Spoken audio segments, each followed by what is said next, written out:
Sa unang adlaw sa kampanya sa local candidates alang sa 2025 national and local elections, gipaygayon sab sa COMELEC ang synchronized nationwide grand baklas operation. Dindaghang mga illegal campaign poster ang gipangtanggal. Atong sayro ng detalye niini sa live report ni Argil Relator. Argil. Saradungan sa pagpangampanya sa local candidates sugod karong adlaw, gipangtangtang sab sa COMELEC ang mga campaign posters nga wala nakabutang sa mga designated common poster areas. Dungan nga nagpahigayon ang COMELEC og Operation Baklas sa tulo ka distrito sa Davao City, kauban ang DPWH, PNP ug BFP. Kini ato sa pagsugod sa campaign period alang sa local candidates karong adlaw nga mulungtad hangtod sa Mayo 10.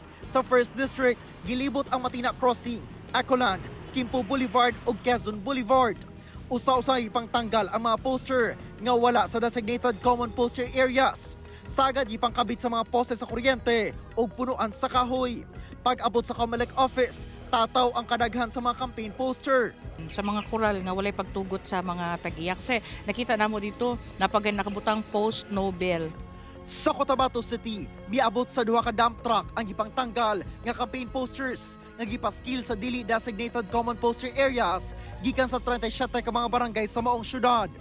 Apan sumala sa COMELEC Cotabato City, ubos ang ihap sa mga natanggal nga illegally posted campaign materials tungod kay nagpahigayon na sila daan og briefing sa barangay, kauban ang law enforcement agencies nga abisuhan ang mga kandidato nga tanggalon ang posters nga misupak sa pulisya sa COMELEC. Dugang sab sa COMELEC nga pwede mag-file og complaint ang mga kandidato kung ugaling ginadaot o illegal sab nga ginatanggal ang ilang mga campaign poster nga anaa sa designated common poster area. Libuan ka tarpaulins, kahoy ug uban pang campaign materials sa mga lokal nga kandidato sa Cagayan de Oro City ang dala sa mga personahe sa COMELEC 2nd District sa Cagayan de Oro City. Uban ang mga personahe sa PNP ug DPWH human ang ilang gihimong oplan baklas. Sagad sa ilang nakumpiskang campaign materials, gipamutang sa dili designated common poster area.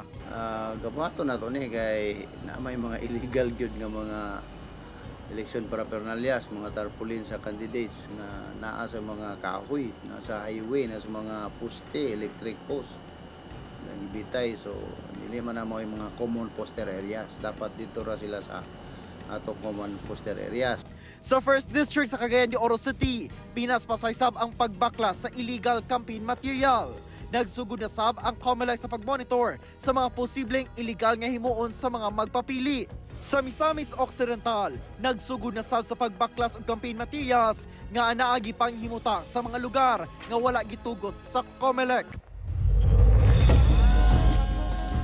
Sara dugang pahimangno sa COMELEC nga sundon gayod ang mga polisiya o regulasyon atol sa election period sanglit ang mga kalapasan makonsidera gayod nga election offense.